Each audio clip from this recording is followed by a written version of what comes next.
Ok, ¿me escuchan, verdad? Sí, doctor. Perfecto, ¿ven la imagen? Sí, doctor, sí la podemos visualizar. Ok. Muy bien. Entonces, hoy día vamos a hacer lo que corresponde a las enfermedades de tipo parasitaria. Las enfermedades de tipo parasitaria es un grupo de enfermedades que tienen un factor común, que son bastante contagiosas entre sí y que tienen como resultado un grupo grande de personas que se pueden infectar. Y dentro de estos procesos de tipo parasitario, tenemos varios cuadros clínicos. Nosotros vamos a desarrollar, no todos, sino vamos a hacer 2 cuadros clínicos que son los que más comúnmente lo vemos en la práctica médica. Y lo podemos ver no solamente en la parte dermatológica, sino en la parte de cualquier consultorio de medicina. Entonces, vamos a empezar con lo que es la escabiosis. La escabiosis es un proceso infeccioso bastante contagioso y es un cuadro clínico que fue descubierto hace mucho tiempo, más o menos en 1687. Es el año donde se identificó por primera vez al agente causante de la enfermedad.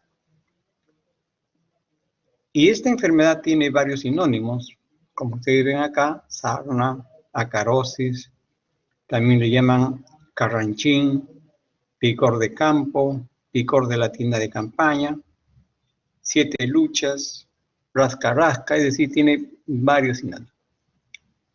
El código internacional de la enfermedad es el CIE-10B86 y, como les decía, el agente fue identificado hace mucho tiempo y esta enfermedad es un proceso de una ectoparasitosis producida por el ácaro Sarcoptes scabiei.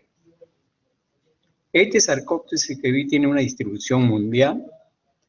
Imagínense ustedes que más o menos hay unos 300 millones de personas afectadas en el mundo y cada vez va en aumento. Y entonces tiene una distribución pues a nivel mundial y se relaciona mucho en aquellos lugares donde hay epidemias condicionadas por situaciones de pobreza, aglomeraciones por algún tipo de conflictos o guerras. Es decir, zonas donde hay confluencia de gente, hay mayor factibilidad de la diseminación de estos cuadros clínicos. Entonces ya les dije, la susceptibilidad es universal y la magnitud es, como les decía, mayor en zonas de pobreza, porque acá siempre va a haber situaciones de factores muy a veces controversiales. Entonces las situaciones sanitarias son muy deficientes y entonces condicionan falta de agua, desagüe, y todo eso va a contribuir que en estos lugares estos cuadros clínicos sean mucho más intensos y extensivos. Y por esa razón, esta enfermedad se considera como una endemia mantenida, es decir, es frecuente su presencia durante todo el año y generalmente lo vemos con mayor predilección en las épocas de invierno. Es una época donde se ve muy frecuente este cuadro clínico y el grupo de riesgo son los niños mayormente. Y dentro del grupo de niños, las mujercitas son las que tienen mayor factibilidad. No hay muy bien una definición por qué las mujercitas tienen mayor propensión a hacer este tipo de enfermedad, pero sí son los niños los más afectados con este cuadro clínico. Este parásito tiene un ciclo que se llama monexénico. El ciclo monexénico es aquel ciclo que ya ustedes se deben acordar, en que el parásito se desarrolla solamente en un solo hospedero. Ahí hace todo su ciclo completo en una sola persona o en un solo animal, y por eso que se llama monoexénico. En este caso, el hombre es el primer reservorio de este tipo de ácaros, del Sarcoptes cabei. Y puede haber también otros ácaros de animales que pueden vivir en el hombre, pero no se reproducen mayormente, salvo que la persona esté muy inmunosuprimida, y entonces en esos casos sí podrían hacer algún tipo de manifestación de enfermedad. Entonces, cuando ustedes vean un cuadro de acarosis en los animales, es un poco difícil que estos ácaros de animales, perros, por ejemplo, gatos, puedan vivir en el hombre y poder asentarse y producir una enfermedad si inmunológicamente uno está bien constituido. El mecanismo de transmisión es generalmente a través de un contacto cutáneo directo. Es decir, es el contacto con la piel a través, por ejemplo, de darse la mano, o también a través del contacto de relaciones sexuales. Entonces, esta es la vía de transmisión más directa, que es la piel. Pero también existe una transmisión indirecta que es a través de los fomites. Es decir, intervienen a veces ropas de las personas infestadas o ropas que han sido infectadas anteriormente y se mantienen con el ácaro dentro de estas ropas, por ejemplo, sábanas, almohadas, y en estos lugares el ácaro puede vivir hasta 3 días con viabilidad, y entonces uno puede tener contacto con esas sábanas, con esas almohadas, colchas infectadas, y entonces uno puede también coger la infestación. Si uno se ha infectado, hay un periodo de incubación.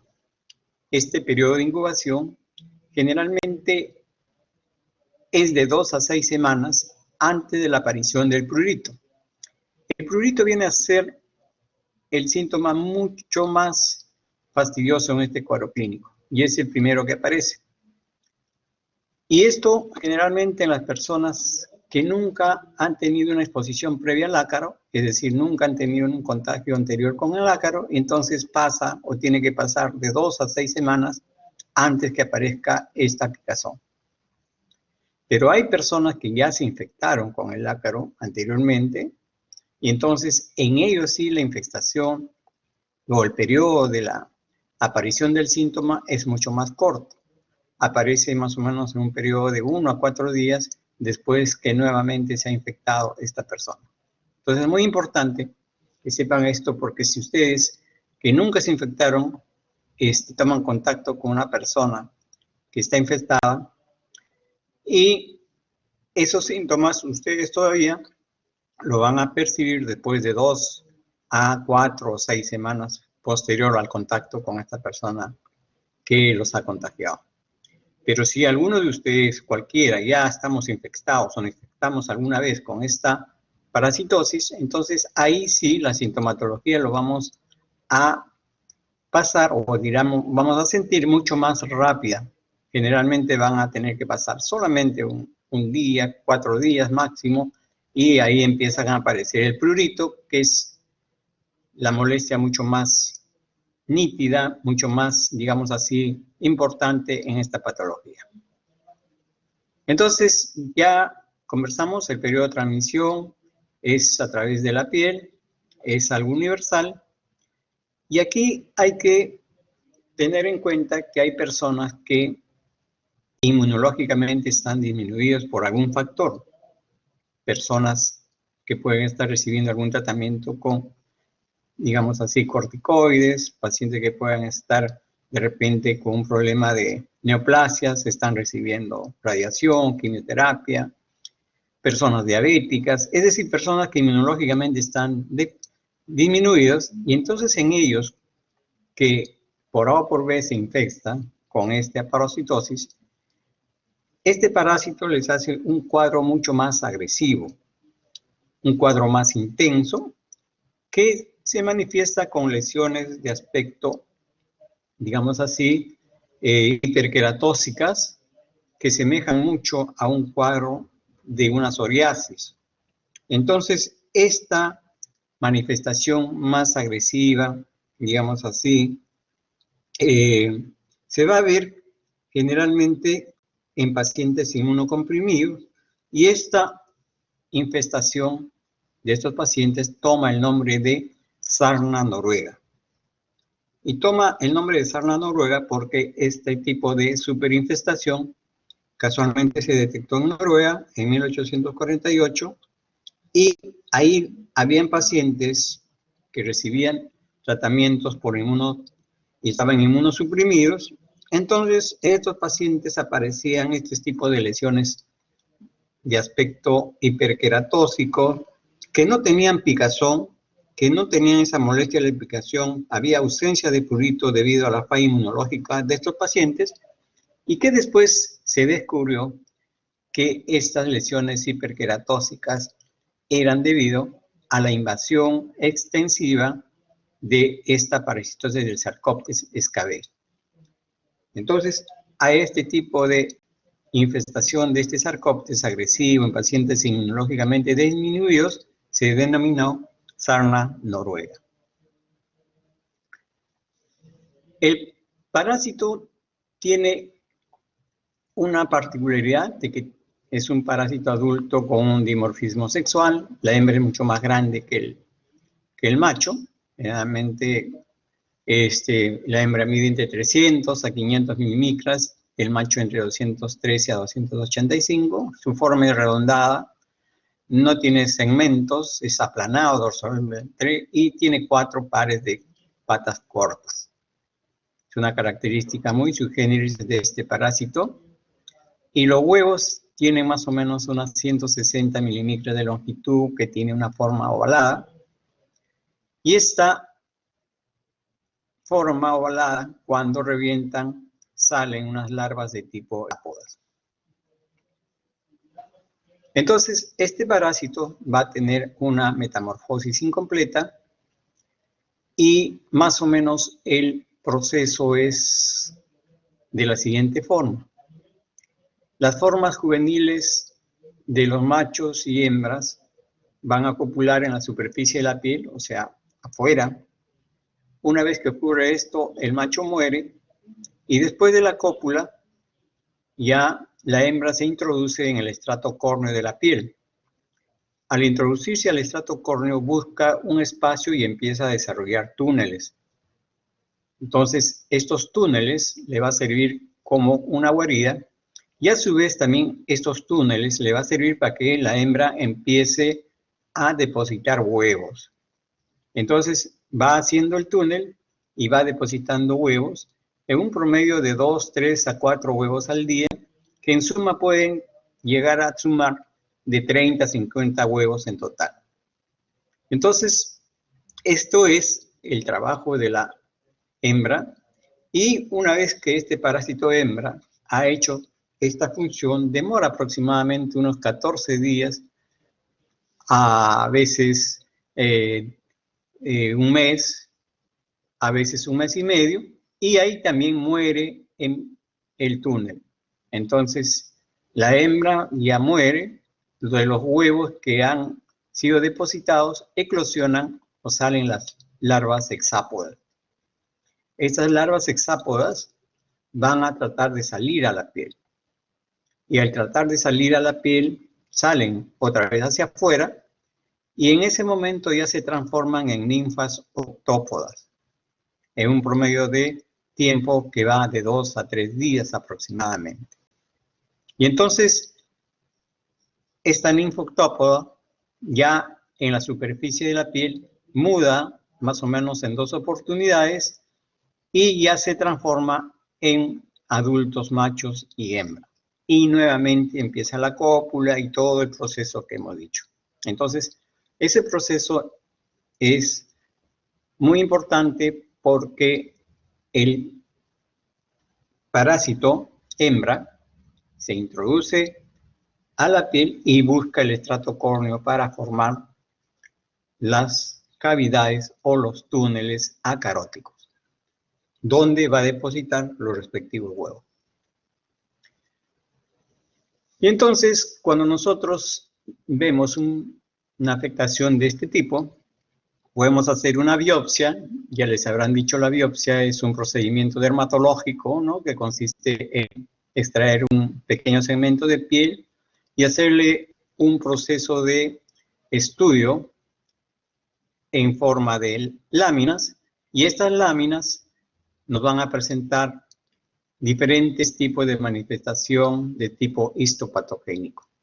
Y entonces yo puedo encontrar en esta corte de la biopsia una lámina que me va a estar presentando paraqueratosis, me puede presentar un infiltrado inflamatorio con linfocitos, histocitos y eosinófilos. Puede haber, si es que se hace un estudio de complemento, puede haber depósitos de complemento C3 en la línea o en la unión dermoepidérmica. Y si hace estudio de inmunoglobulinas, también se puede encontrar modificaciones de inmunoglobulinas de la tipo AEMG. Es decir, todo esto es una muestra de un estudio histopatológico, característico de la parasitosis que corresponde a la carosis. Entonces, como ustedes les habrán dicho, todo cuadro dermatológico tiene un patrón histopatológico determinado. Entonces, clínicamente, ¿yo qué es lo que voy a encontrar en un paciente con acarosis? Primero tengo que entender que este tipo de patología se puede ver en pequeños, en lactantes, como se pueden ver también en adultos. Se pueden ver en pacientes inmunocompetentes como en pacientes inmunodeprimidos. Hemos dicho que en pacientes inmunodeprimidos generalmente lo que afecta es la sarna noruega, o sea, aquella afectación muy aparatosa, muy intensa, con lesiones de tipo hiperqueratósica. Entonces tengo que pensar en este pequeño cuadro y pensar que en los lactantes la afectación es generalizada. Es decir, los pequeñitos sufren la afectación de una invasión total del cuerpo. Esa es una característica. Es invadido la carita, el cuerpo, las palmas, las plantas, etc. En cambio, en los adultos se respeta las palmas y las plantas y la cara. En esos lugares no hay presentación o aparición de estas lesiones que corresponden a la carosis. Entonces, esa es una diferencia. ¿Cuál es el síntoma más preponderante? Es el prurito, y este prurito aumenta progresivamente de intensidad, mayormente en la noche.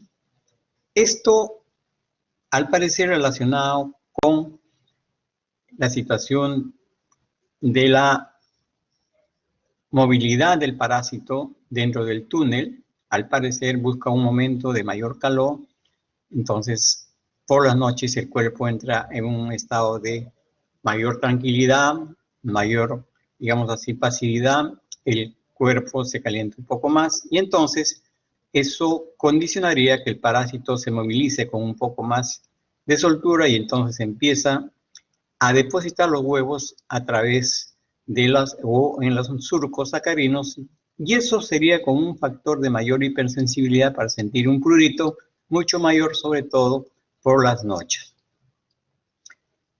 Ese es el síntoma más importante, y los signos que nosotros podemos ver en una carosis son hasta 3 particularidades: las lesiones directas, las indirectas y los nódulos. ¿Qué cosas son las lesiones directas? Las lesiones directas va a estar constituido por el surco acarino. El surco acarino es lo que ya les comenté, el surco en la capa córnea elaborado por la hembra para depositar los huevos, y entonces ese surco acarino, al final del surco, o sea, hacia el final de la piel donde va a salir o emerger hacia afuera, ahí se forma una pequeña lesión de aspecto vesicular brillante que se denomina la vesícula perlada de Bazin. Entonces, esa vesícula perlada de Bazin viene a ser el punto de salida de ese surco que ha sido elaborado por el ácaro hembra. Entonces, eso sí se puede ver, entonces es una lesión directa y ahí encontramos al parásito. Nosotros hacemos un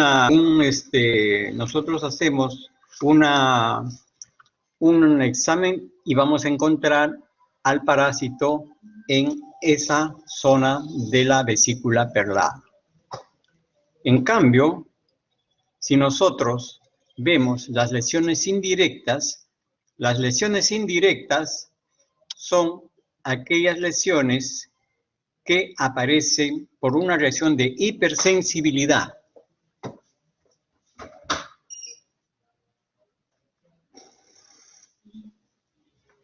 Esa reacción de hipersensibilidad me va a hacer ver de que me aparecen lesiones papulares de aspecto, digamos así, múltiples, aparecen gran cantidad de estas lesiones papulares eritematosas, que va a tener una distribución, y esa distribución es de un tipo bilateral, es decir, yo voy a ver lesiones que guardan esta simetría, y es una característica muy importante para el diagnóstico. Y estas lesiones van a estar distribuidas, digamos así, en la zona de pliegues. Es muy importante porque entonces vamos a ver que estas lesiones lo vemos en los pliegues axilares, en los pliegues antecubital, en las muñecas, en los pliegues interglúteos. Es decir, en todos los pliegues es el sitio de predilección de la aparición de estas lesiones. Característica muy importante para hacer el diagnóstico de esta patología. Y la presencia de los nódulos sacarinos son lesiones induradas, cuando uno palpa son aumentadas de consistencia, que se ven con mucho más frecuencia en las zonas genitales. En el varón se ve con más frecuencia en la zona del escroto, en la zona del pene, en la mujer en la zona de la parte vulvar, son los sitios donde se ven con más frecuencia. Pero también puede haber nódulos a nivel de los codos, a nivel de los flancos, pero la predominancia de los nódulos mayormente es en las zonas genitales. Entonces, ahí tienen más o menos la característica del túnel, ¿no? Este es el túnel, y aquí se depositan los huevos, ¿no? Y una vez que eclosiona el huevo, sale la larva hexápoda, ¿no?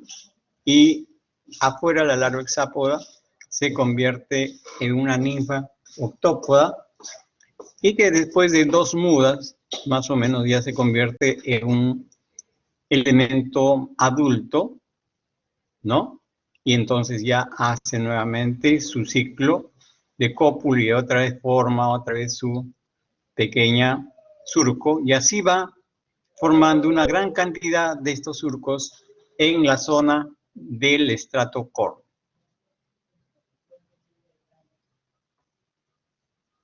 Entonces, ¿cómo yo llego a un diagnóstico del cuadro clínico? Llego a través de los antecedentes, ¿no es cierto? El antecedente clínico, veo más o menos el cuadro clínico, cómo es lo que me está presentando, ¿no? Todo lo que yo estoy viendo, es decir, la parte de las lesiones, ¿no? El síntoma.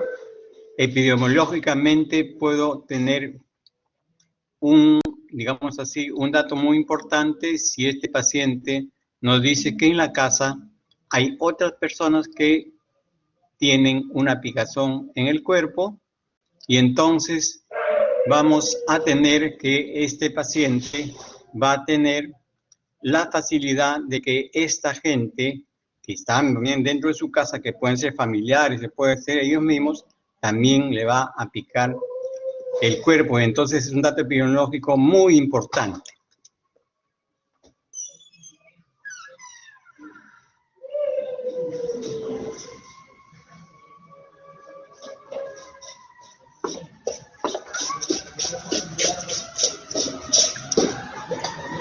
Entonces, este dato epidemiológico es muy importante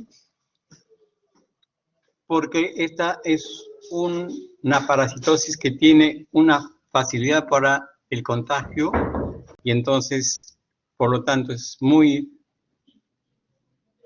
importante recabar estos datos. Y esto no solamente puede ser en la casa, puede ser si es un niño en el colegio, en el barrio, es decir, el contacto de estas otras personas que pueden estar infestadas es bastante importante. Entonces, yo el diagnóstico lo puedo tener con estos antecedentes clínicos y epidemiológicos, pero si por A o por B yo no tengo todavía una seguridad de que esto puede corresponder a una escabiosis, entonces yo puedo valerme de un examen de laboratorio. Y el examen de laboratorio viene a ser el examen directo o ácaro test. Este es un examen que tiene que ver con un pequeño raspado de la zona que está presentando las lesiones. Pero, ¿qué es lo que yo tengo que hacer? Este es algo muy importante y fácil de hacerlo y ustedes lo harán en algún momento. Es simplemente con una hoja de bisturí hacer un pequeño raspado de las zonas afectadas. ¿Pero de qué zona? De la zona que corresponde a la vesícula perlada, porque es el sitio de salida, les dije, del túnel, y es el sitio donde van a encontrar al parásito. Si ustedes hacen el examen directo de este lugar, van a encontrar de seguro al parásito. Pero si ustedes hacen el examen directo de una lesión que no es la directa, sino es indirecta, por ejemplo, lo que les decía anteriormente, no van a encontrar el parásito en esa zona de lesión indirecta. Entonces, acuérdense, el examen directo es importantísimo, pero tiene que ser tomado de la lesión importante que viene a ser la lesión de la vesícula perlada. Ahí van a encontrar el parásito. En las otras lesiones no van a encontrar el parásito. Entonces, ¿cómo hacen este examen? Simplemente hacen el raspado, le aplican una gota de hidróxido de potasio, que es una solución que es muy barata y se encuentra en todas partes, a estos restos que han extraído de un raspadito y lo han echado a una lámina.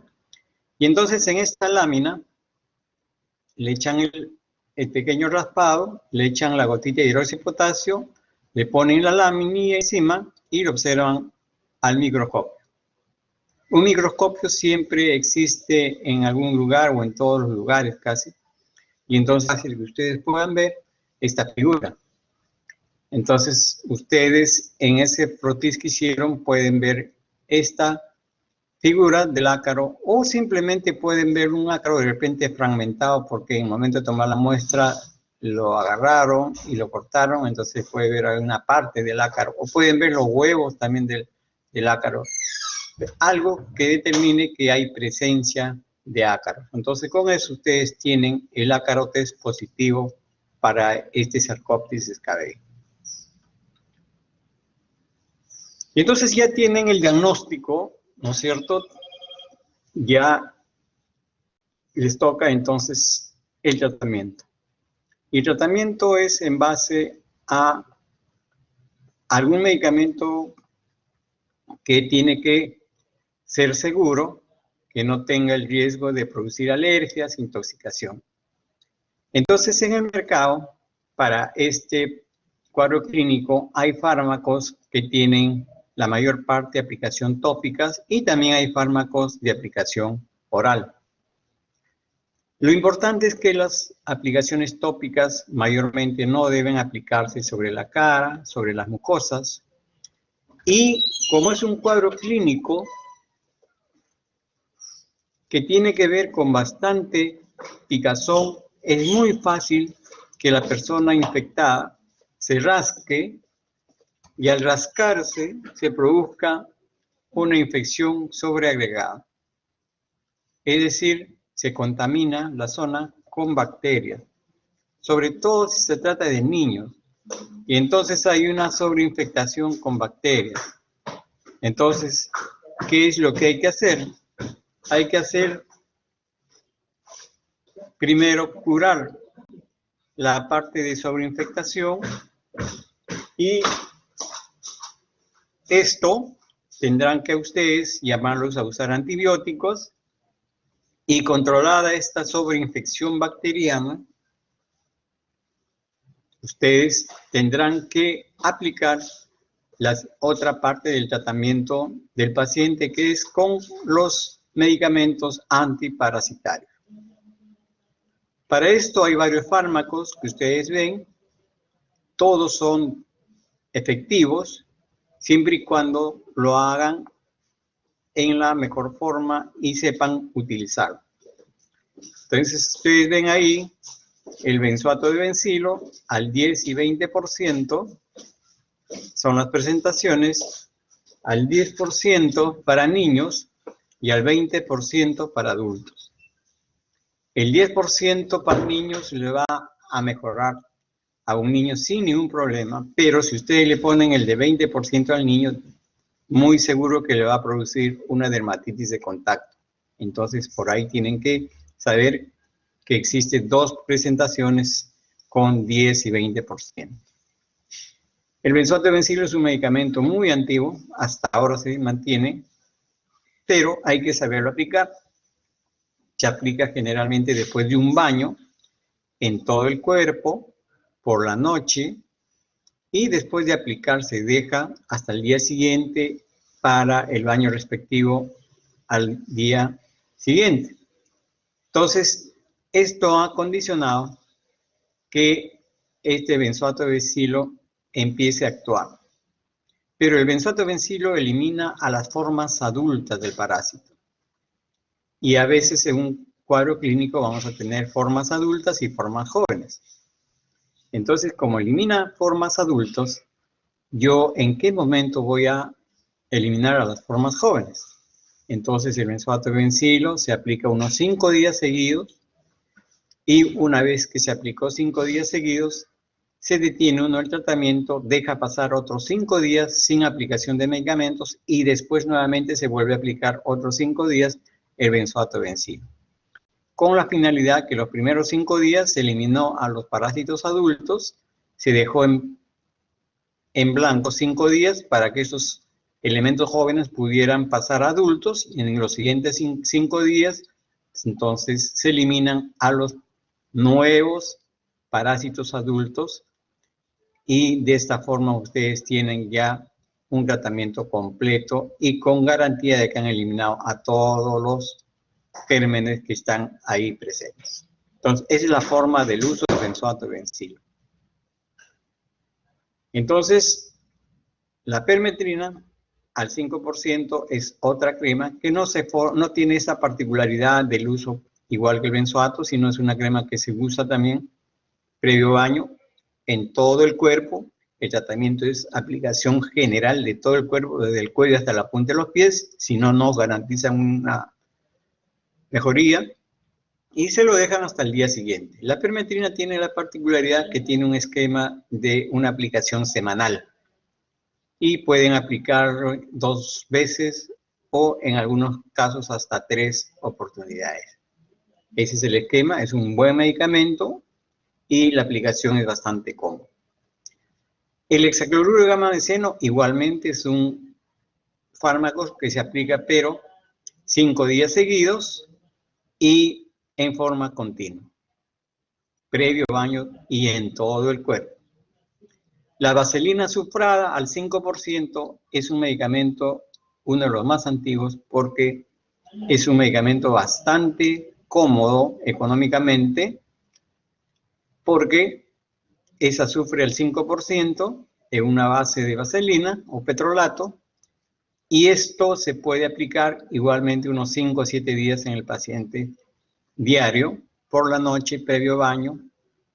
La inconveniencia es que esta azufre de este fármaco tiñe el cuerpo de color medio amarillento, entonces hay una incomodidad a veces estética por parte del paciente que recibe este tipo de medicamento. Pero este es un medicamento muy cómodo, muy barato, que se usa mucho cuando se tiene que hacer tratamientos masivos en colegios, orfelinatos, etc. El Crotamicdon al 3% igualmente es otro producto muy bueno y se utiliza igualmente diario por unos 3 a 5 días.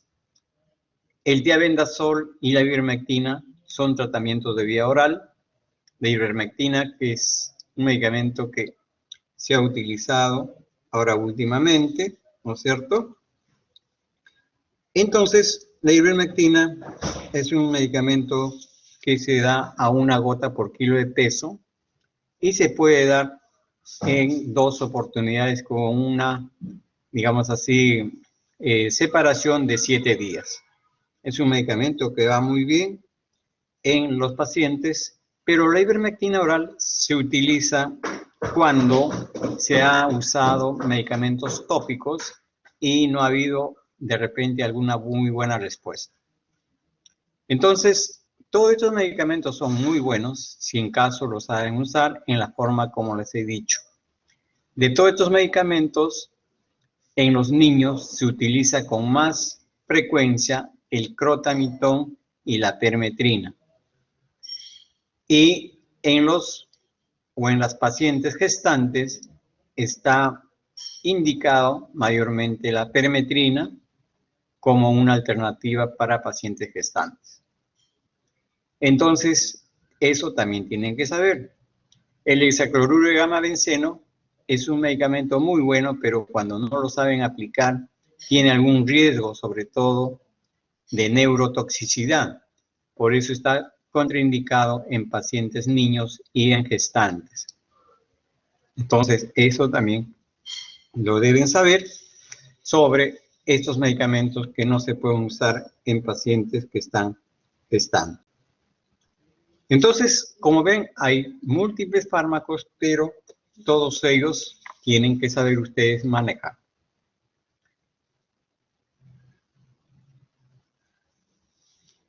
Como les decía, en algunos medicamentos se puede hacer un intervalo de 5 a 7 días. Hemos visto que el benzoato-bencilo es un medicamento que hay que hacer el intervalo para eliminar las formas adultas y esperar que los jóvenes o formas jóvenes que no son eliminadas por benzoato-bencilo maduren para poder ser eliminados en la segunda aplicación. Entonces, ya les decía, hay que siempre estar vigilantes del tratamiento y los medicamentos nunca, siempre hay que tener en cuenta, deben quedar al alcance de los niños.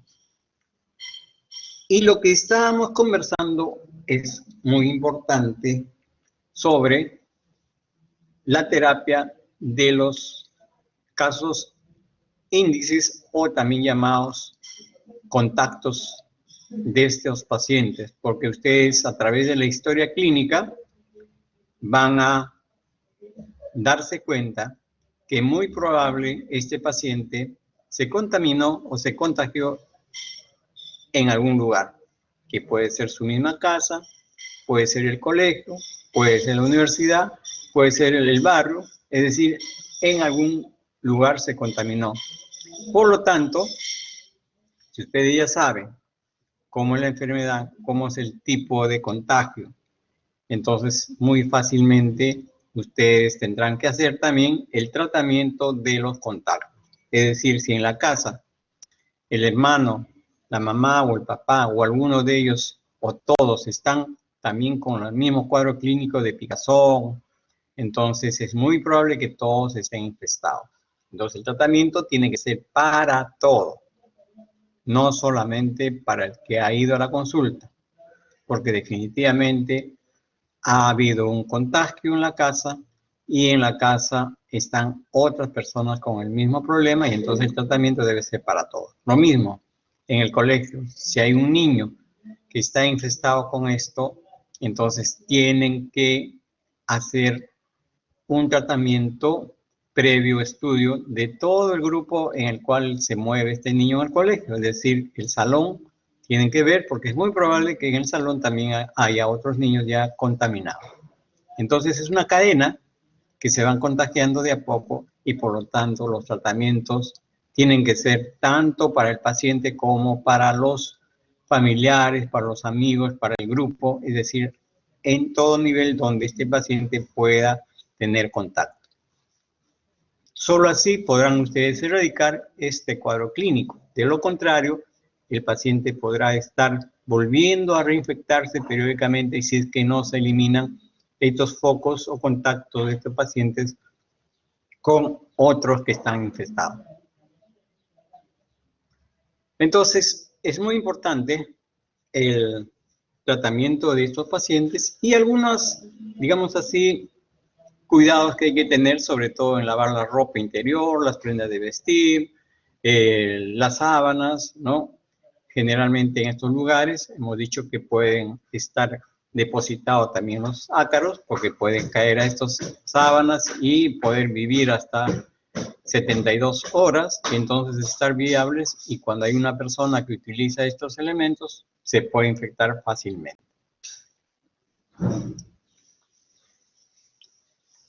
Entonces, esto es algo de recordar, la infestación de contactos y la fuente de infestación, hay que buscarlos, la búsqueda de los infestados entre los contactos y tratamiento de estas personas que han tenido contacto con personas infestadas.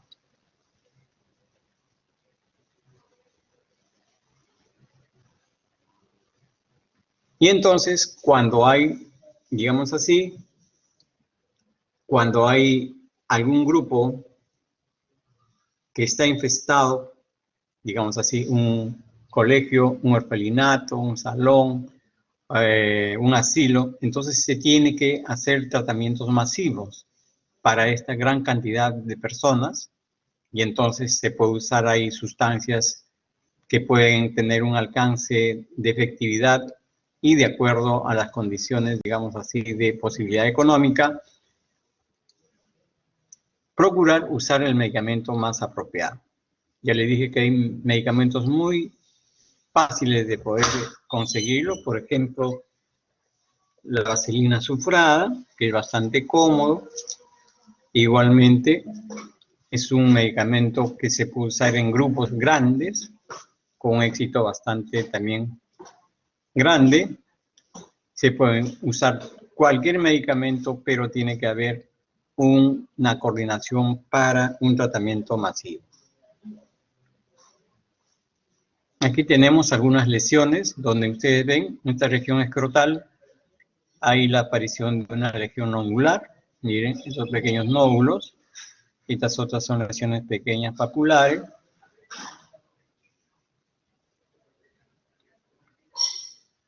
Estas son lesiones en las manos. Miren cómo se ven estas lesiones. Estos puntos son los puntos brillantes en estas líneas. Este es el surco acarino y termina un punto brillante,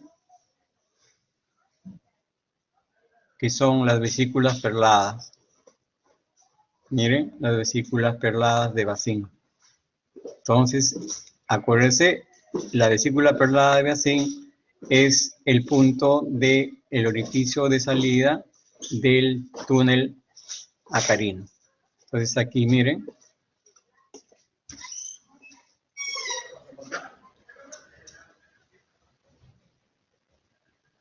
Esta es otra presentación, interdigitales. Hemos dicho que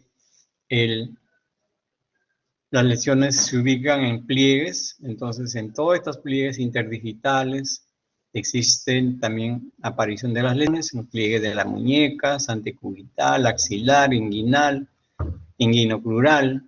Las lesiones tienen una predilección por las zonas, digamos así, de pliegues. Esta es una lesión, es un niño, un pequeño. Miren estas lesiones de aspecto papulocostrosas.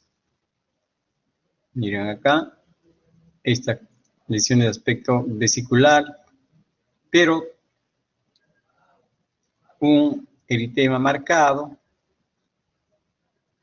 Entonces, esto es una afectación de la escabiosis en un niño pequeño hemos dicho que es, digamos así, extenso, le cubre todo el cuerpecito, incluido la cara, las palmas, las plantas, no respeta esas zonas.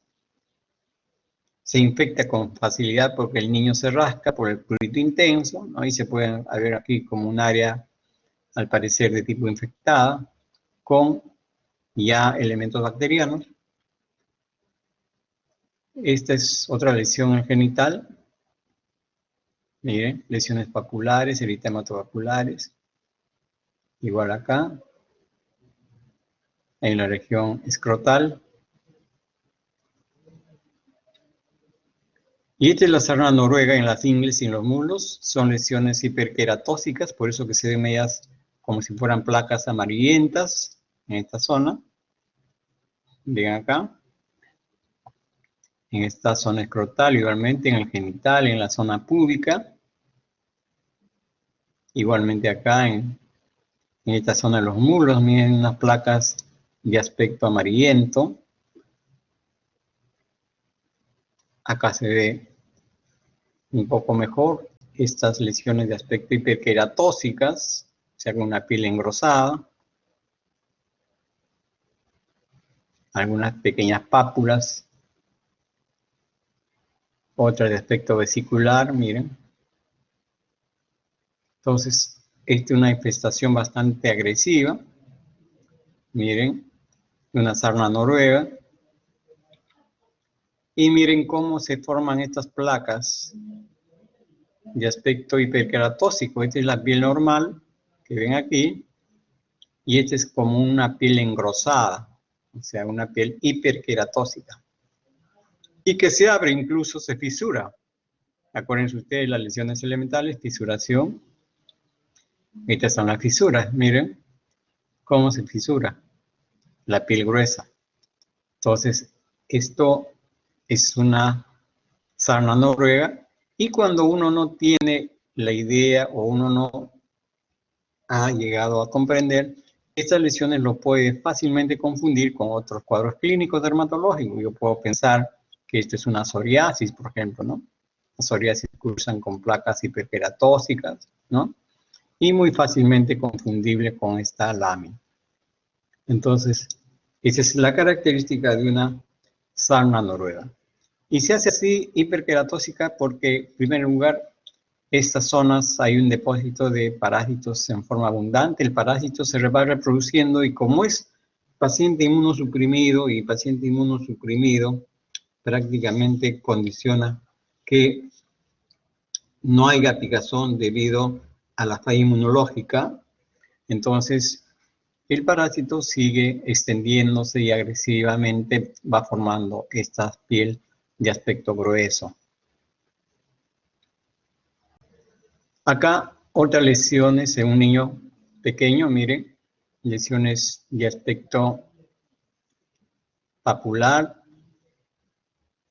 miren, estas como si fueran pequeñas vesículas, está tomando la zona de las plantas, ¿no? Incluso esto se ve como un pequeño nódulo a nivel de acá de la rodilla, pero está afectando todo el cuerpecito.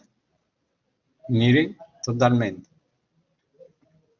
En las manos igualmente, miren la muñeca, las lesiones eritematopapilares, igual acá, pápulas, incluso pústulas por la infestación, por rascado, entonces se infecta, se sobreinfecta con bacterias, pero toda su manito está afectada. Entonces, acuérdense bien, en un adulto inmunocompetente no va a ocurrir esto, la mano se mantiene limpia, la afectación es solamente en pliegue de muñeca.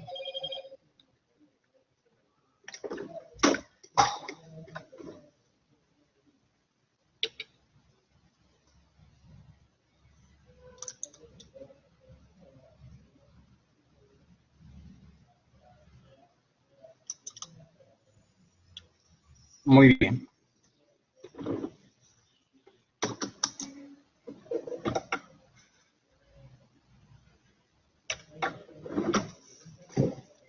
¿Ven la otra imagen?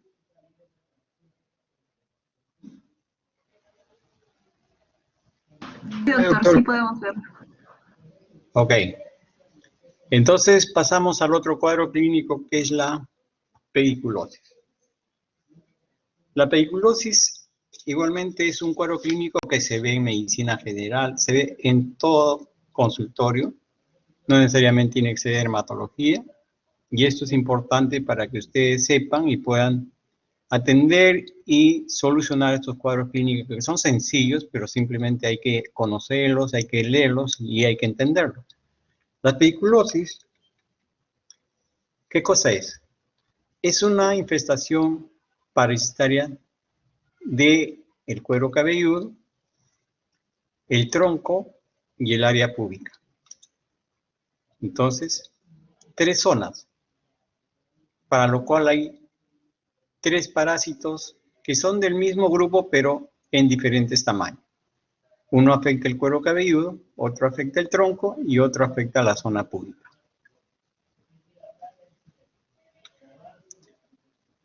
Y como les decía, son 3 parásitos. El primero es la pediculosis del pubis, que está condicionada por el Pityrius pubis, que algunos le llaman ladilla o piojo del pubis. El otro cuadro clínico viene a ser la pediculosis del cuerpo o corporis, que está condicionada por el pediculus humano, variedad corporis, que le llaman el piojo del cuerpo, es el piojo más grande entre los 3. Y la pediculosis capitis, que está condicionada por el pediculus humanos, variedad capitis, que le llaman el piojo de la cabeza.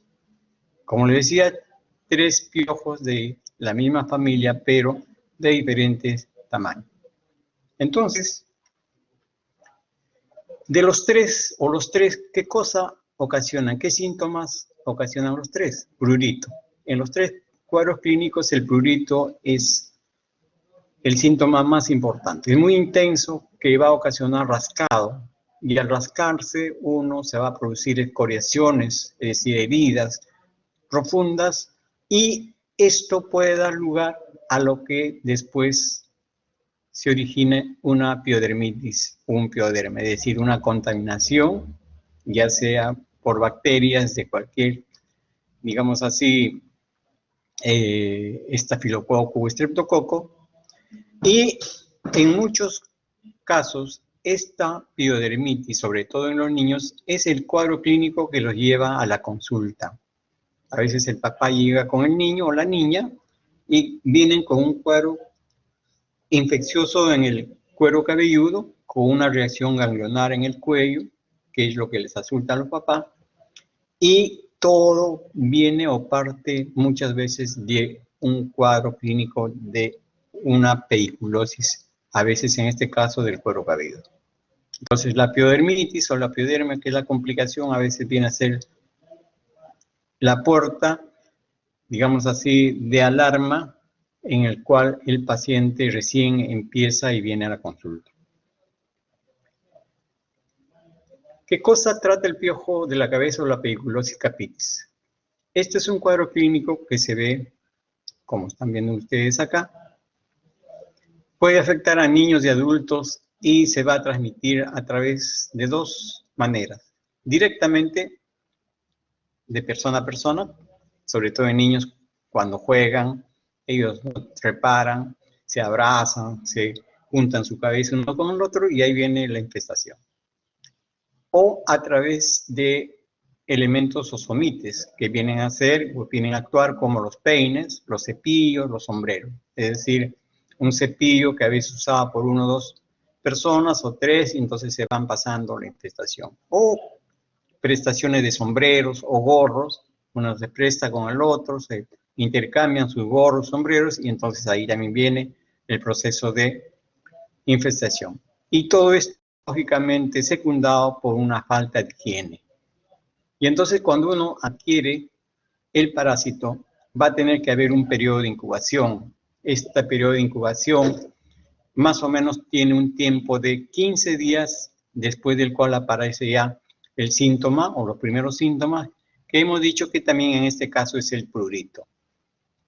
Entonces la clínica empieza con el prurito en el cuero cabelludo, que lógicamente al inicio es leve, pero conforme va pasando los días se va haciendo más intenso porque las lesiones van aumentando. Y el lugar, digamos así, el lugar de ubicación de estas lesiones mayormente es la zona occipital, la zona retroauricular y también en la zona de la nuca. Entonces aquí tenemos, miren, aquí tenemos una zona retroauricular, esta es la parte occipital, donde son lugares donde con mayor frecuencia se van a localizar estas lesiones. Entonces, ¿qué cosa yo voy a encontrar en esta pediculosis capitis? Muchas veces yo detecto, a veces las liendres, o a veces por ahí de casualidad un parásito, antes que empiece la sintomatología del prurito. Puede ser. Pero yo también puedo detectar las lesiones características de estos parásitos, que son costras hemorrágicas. ¿Por qué? Porque el parásito, a diferencia del Sarcoptes cabei, que vivía en la capa córnea, en los túneles, comiendo queratina, aquí el parásito se va a nutrir o querer nutrirse de sangre. Entonces aquí el parásito succiona. Y al succionar produce orificios hemorrágicos.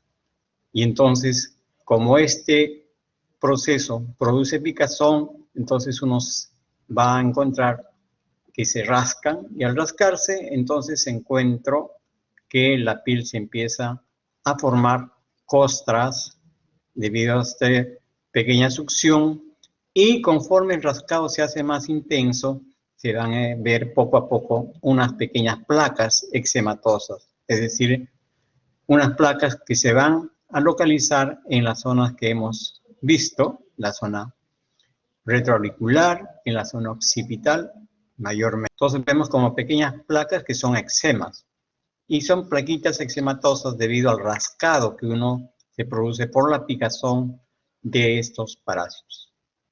Entonces yo puedo ya encontrar liendres adheridas a los pelos, y lógicamente esto produce ya la picazón.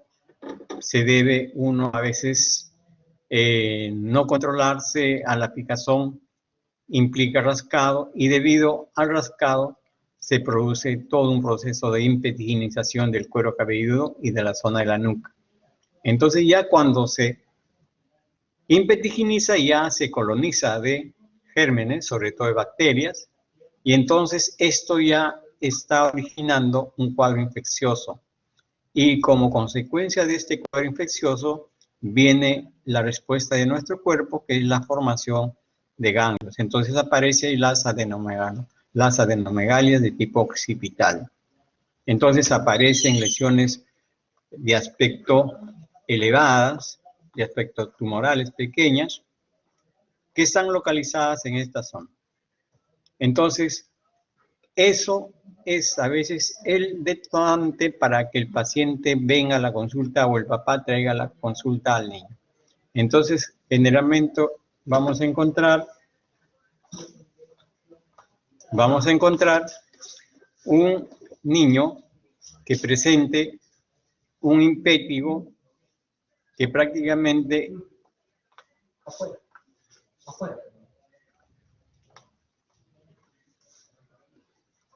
va a presentar, y entonces esta lesión impetiginizada, yo voy a tratar de revisar la zona, y al revisar la zona voy a detectar los liendres y voy a detectar de repente los parásitos. Generalmente el número de parásitos a veces es escaso o pocos. En ocasiones a veces no se pueden detectar,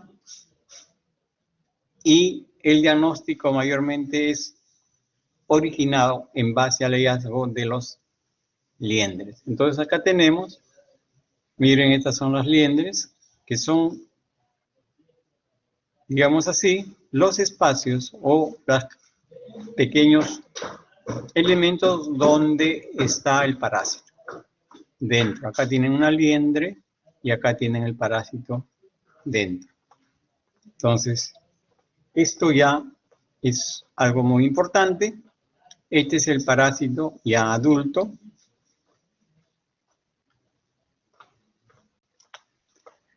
Y entonces, una vez que yo ya tengo el diagnóstico que está ya definido, una pediculosis del cuero cabelludo, entonces, si está infestado o no está infestado, si está infectado, tengo que darle tratamiento para esta infestación secundaria, o sea, para la bacteria. Y si no, sigo con un tratamiento en base a champús, que son sustancias que pueden usarse como el lindano al 1% o la permetrina al 1.5%.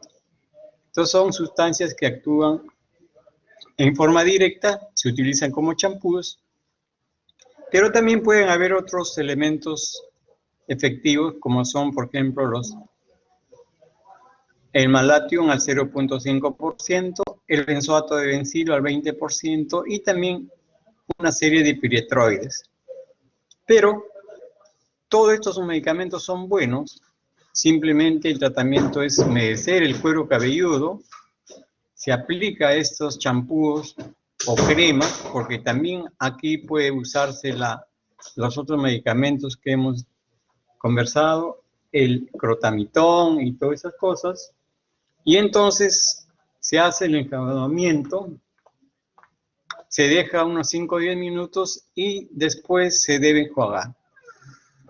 Con una sola aplicación se pueden eliminar todos los parásitos, aunque a veces se indica una segunda aplicación, hasta una tercera a veces, dependiendo de la magnitud de la infestación. Cuando persisten las liendres, entonces uno va manejando el tratamiento de acuerdo a cómo va la respuesta del tratamiento. Después del tratamiento, las liendres que pueden estar quedando, ya, se puede ir eliminando progresivamente. ¿Cómo se eliminan las liendres? Las liendres pueden eliminarse mediante el uso del vinagre blanco, sobre todo al 50% en agua. Es decir, después que uno ha hecho el tratamiento ya con los champús o con la crema, se moja un peine al final y con ese peine muy delgadito se empieza a peinar impregnado del vinagre y entonces esto va a hacer de que las liendres se desprendan. Se desprendan, ¿por qué? Porque las liendres tienden a estar unidas al pelo a través de una proteína que actúa como un cemento y entonces ese cemento, que es una proteína, se va a disolver con este tipo de solución. Entonces se peina y poco a poco las liendres van cayendo. Como le decía, el tratamiento de la pediculosis del cuero cabelludo también puede ser con varias de estas sustancias que hemos conversado, pero el principal éxito es que sepan aplicarlo, sepan manejarlo. El lindano o hexacloruro de gamma benceno es, hemos dicho, un elemento que tiene un factor de neurotoxicidad. Por lo tanto, está contraindicado en niños menores de 2 años y también en mujeres embarazadas. Entonces, en estos casos, si hay una paciente embarazada, si hay un niño menor de 2 años, el tratamiento de elección es el champú de permetrina al 1.5%. Ahora, la pediculosis del cuerpo. La pediculosis del cuerpo igualmente está condicionada por este pedículo más grande que no reconoce ningún tipo de impedimentos para infestar a las personas. No hay barreras geográficas, socioeconómicas ni culturales. Solamente va a tener que existir las condiciones de salubridad deficientes, el no cambio de ropa, el acudir o estar en zonas totalmente contaminadas para que estos parásitos puedan existir.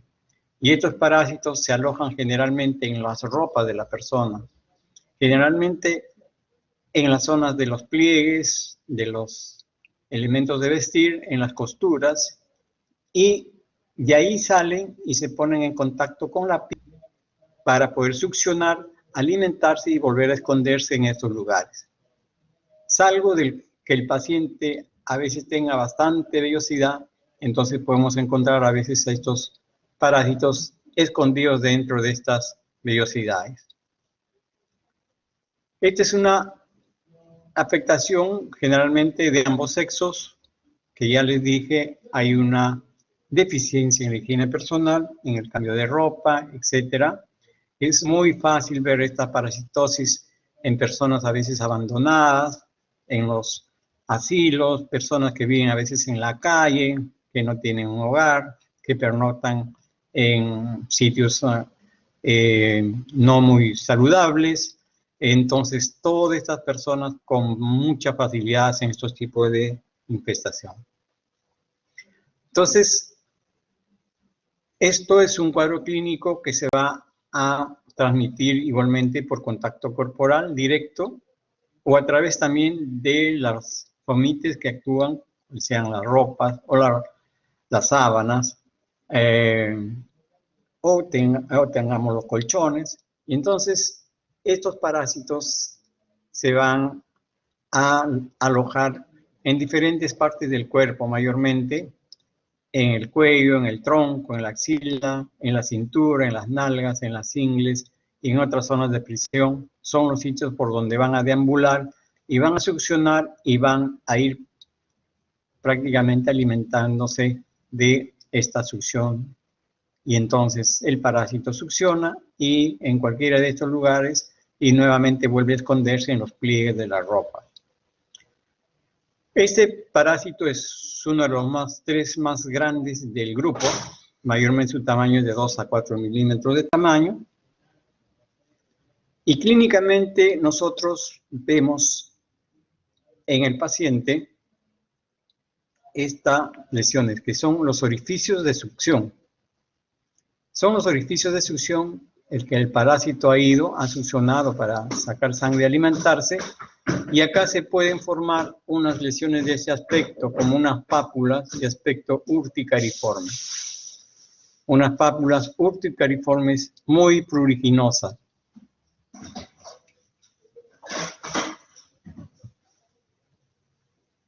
Y lógicamente, si hay una infestación masiva, digamos así, si esta es una zona infestada masivamente, en estas zonas donde yo he estado rascándome por la picazón, se forman unas máculas de color bronceado, y a esta mácula bronceada se le llama enfermedad de los vagamundos, aparece en la literatura, o también melanodermia pediculosa. Entonces, estas máculas, ya, si yo me estoy friccionando, puedo igualmente que el anterior originar una infección bacteriana sobreagregada.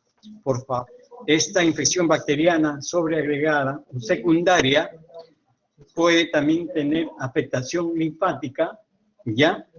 Y tal vez esta afectación linfática puede condicionarme glomerulonefritis de tipo aguda.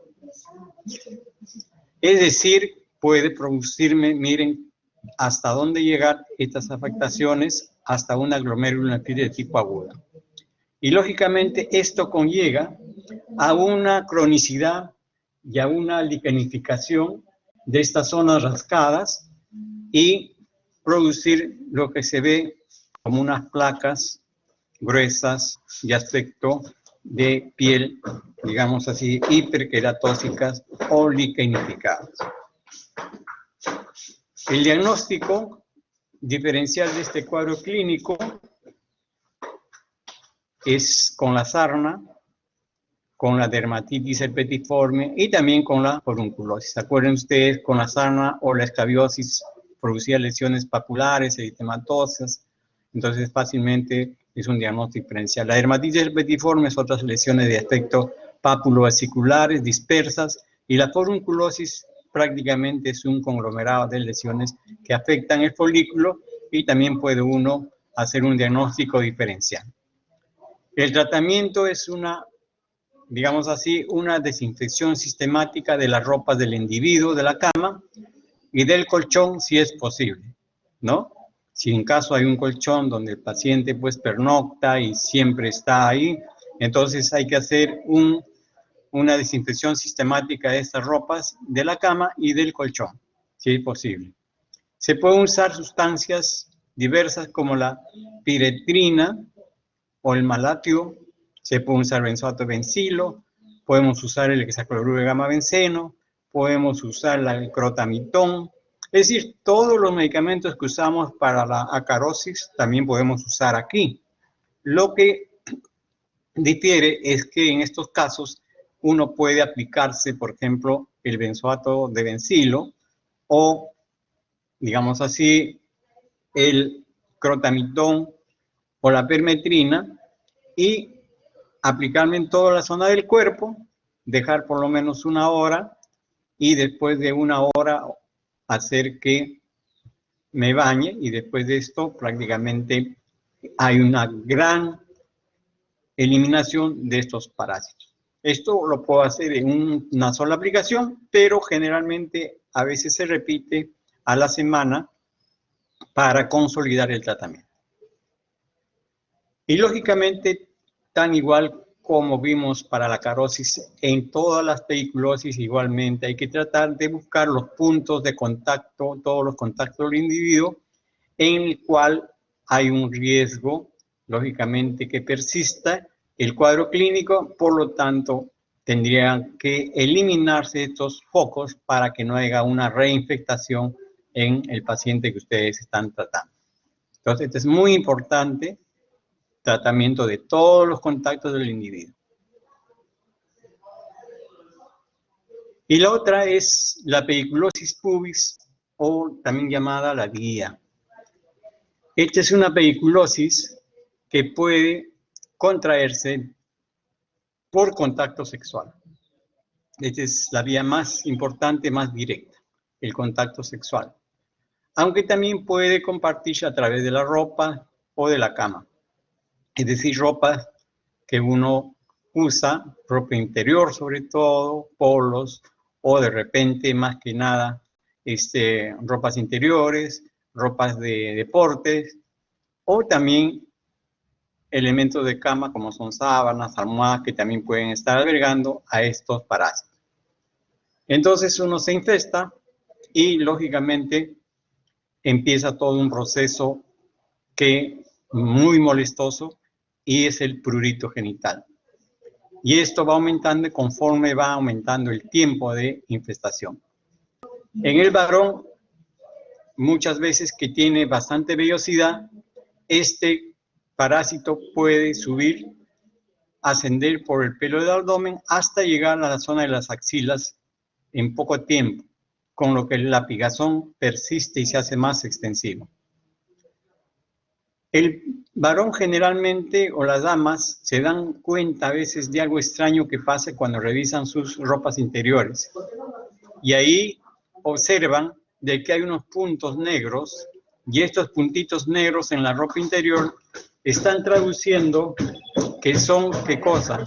Son pequeños coágulos, pequeños puntos, coágulos, que se han formado a través de estos puntos de succión. Se han formado estas costras, y estas pequeñas costras caen, y entonces al caer en la ropa interior, van a haber unos puntitos como si fueran prácticamente elementos de un café molido.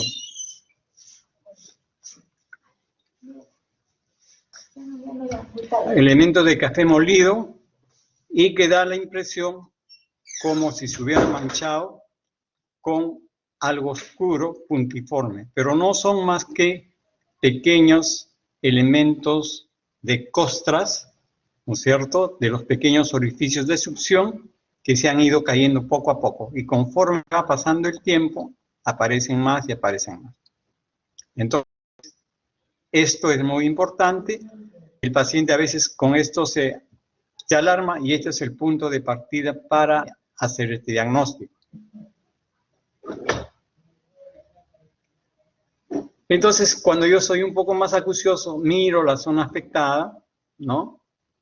Y en la zona afectada se pueden ver pápulas, generalmente escoriaciones, y puedo ver si hago un examen muy minucioso de la zona, puedo ver el parásito adherido a la base de los pelos, como si fueran manchas pequeñas, marrones, de 1 a 2 milímetros, que van a proporcionar un aspecto de suciedad, como si la zona estuviera sucia. Entonces, esto es algo muy importante, es algo que no puede pasar por alto. En ocasiones puede observarse en esta zona unas manchas de tipo azul grisácea, unas manchas de color azul grisácea, que van a ser llamadas las máculas cerúleas, de 0,5 a 1 centímetro de diámetro en la parte inferior del abdomen y parte superior de los muslos, que corresponden a pequeños hematomas por succión. Es decir, en ocasiones, ustedes en esa zona donde ven la aparición de estas manchas marrones, como si fueran pequeños puntos de suciedad, se pueden observar manchas de un color o tono azul, medio gris. En el libro le llaman máculas cerúleas, que generalmente son de medio a 1 centímetro, y esta es una característica de esta parasitosis. Aparece en el abdomen, en la parte superior de los muslos, y que corresponden pues a estos pequeños hematomas que se dan por la succión que hay en este proceso del parásito. Y lógicamente en esta zona yo también puedo observar escoriaciones, impetiginización secundaria porque se puede infectar fácilmente esta zona, ¿no? Y lógicamente si encuentro yo la impetiginización secundaria, voy a encontrar también a su vez unas adenopatías de tipo regional. Entonces, todo esto puedo encontrar en esta pediculosis.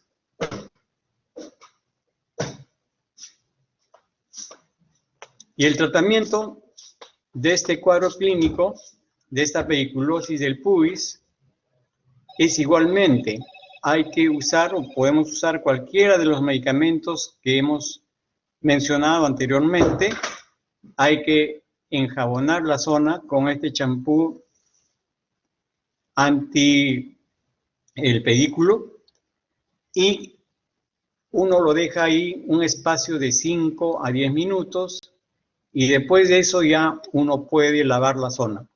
Algunos recomiendan que sea un poco más, puede ser hasta media hora, y esto les va a garantizar que esto se ha hecho ya una mejor, digamos así, aplicación del medicamento y va a haber una mayor efectividad. Los que se usan con más frecuencia son la permetrina al 1.5% o el lindano al 1%.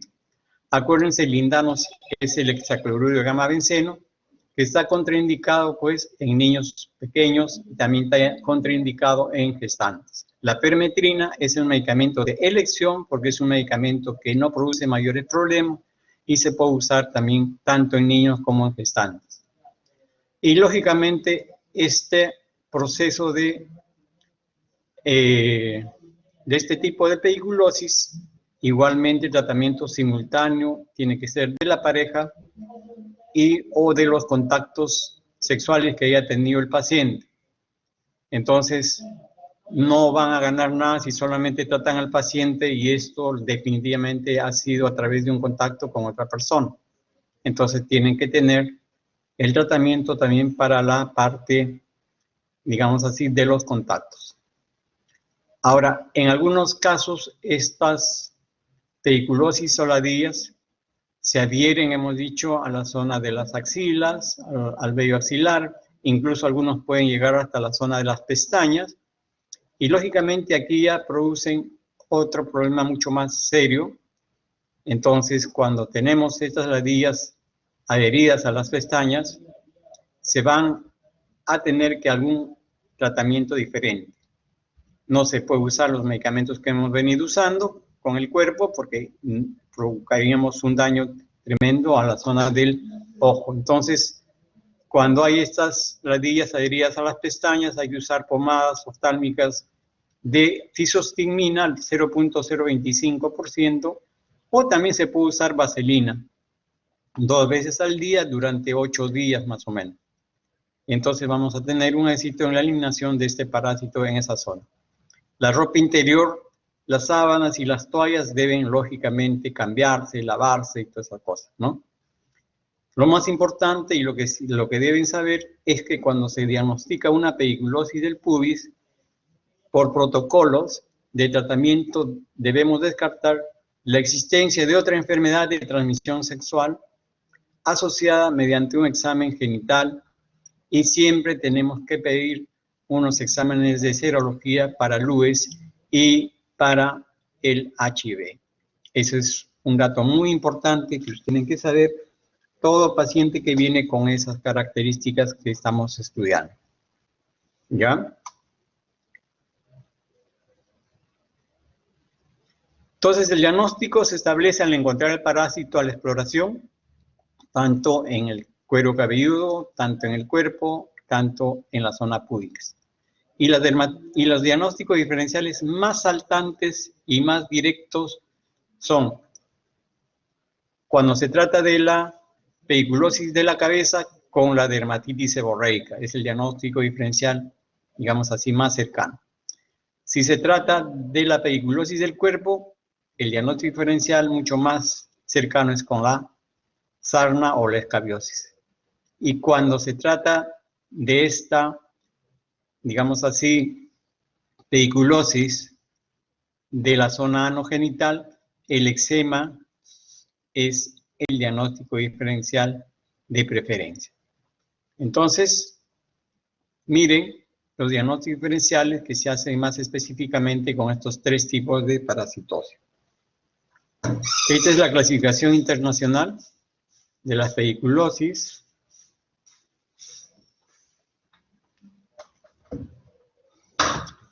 ¿Ya? Y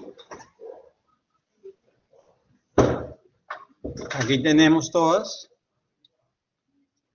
Aquí está el tratamiento, la loción de lindano, todos los tipos de pediculosis, la cual se aplica una capa delgada. Acá está la forma de tratamiento, ¿no? Y se lava después. Y lógicamente hay que tratar a los contactos sexuales. La permetrina, crema para el enjuague al 1%, es un pediculicida, ya les dije, es el más indicado, es el que menos efectos secundarios tiene y es el que más se puede usar tanto en niños pequeños como en gestantes. Entonces, estas son las recomendaciones y las conclusiones para los que más o menos se manejan las pediculosis. ¿No? El aseo personal, que es importante, con elementos individuales, ¿no? Peines, toallas que no deben compartirse, ¿no? Por eso que viene la diseminación. Y, lógicamente, cuando se nota la presencia de piojos o liendres, se debe confirmar el diagnóstico con el profesional y, de acuerdo a eso, se dará el tratamiento correcto. Y, lógicamente, si el niño es el contagiado, no debe pues concurrir al colegio hasta que se haga un tratamiento correcto y deje de contagiar, y tratar de, digamos así, de hacer que en el salón o en el grupo donde está también se haga un descarte del cuadro infeccioso y se haga un tratamiento. Y lógicamente los controles periódicos de todos los contactos y de todo el grupo en el cual este paciente tenga el movimiento, ya sea en la casa, en el colegio, en la comunidad, en los lugares donde pueda fácilmente diseminar este cuadro clínico si es que no se ha tratado, o volver a reinfectarse si es que el grupo tampoco se ha tratado. Muy bien, entonces lo importante que debemos hacer es el examen, la detección, la eliminación y la prevención. Esto es lo más importante y esto hay que hacerlo sobre todo por el grupo más fácil de poder ser infectado en los niños, ¿no es cierto? Entonces, esto es muy importante. Ok.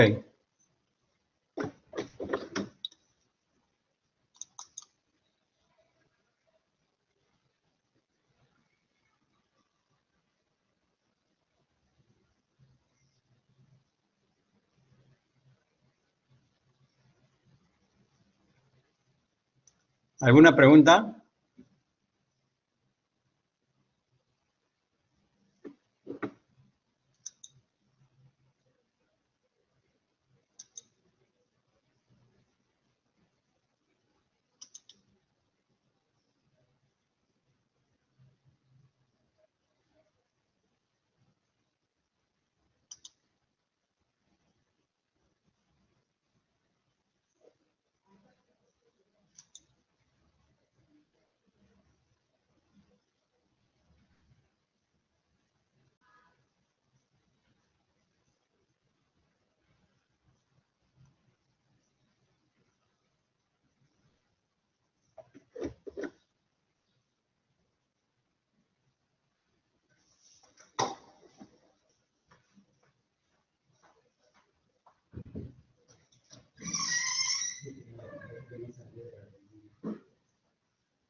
¿Me escuchan? Sí, Sí, doctor, ya se le doctor, escucha. lo escuchamos.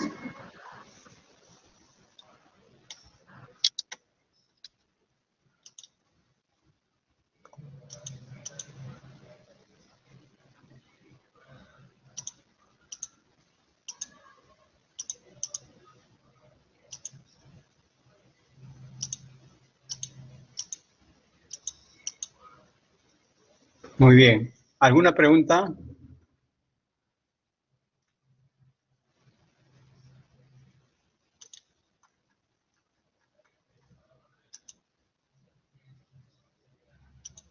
¿Aló? ¿Me escuchan?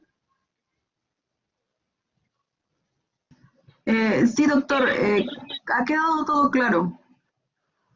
Ok, muy bien. Entonces nos estamos quedando aquí, ¿ya? Bueno, son los dos cuadros clínicos que con más frecuencia se ven en la parte médica, tanto en la parte de especialidad como en los consultorios de medicina integral o general se van a ver y ustedes van a ser los primeros en encontrar esto a nivel del internado, cuando empiecen a hacer sus prácticas. Son cuadros clínicos bastante frecuentes. ¿Ya? Muy bien.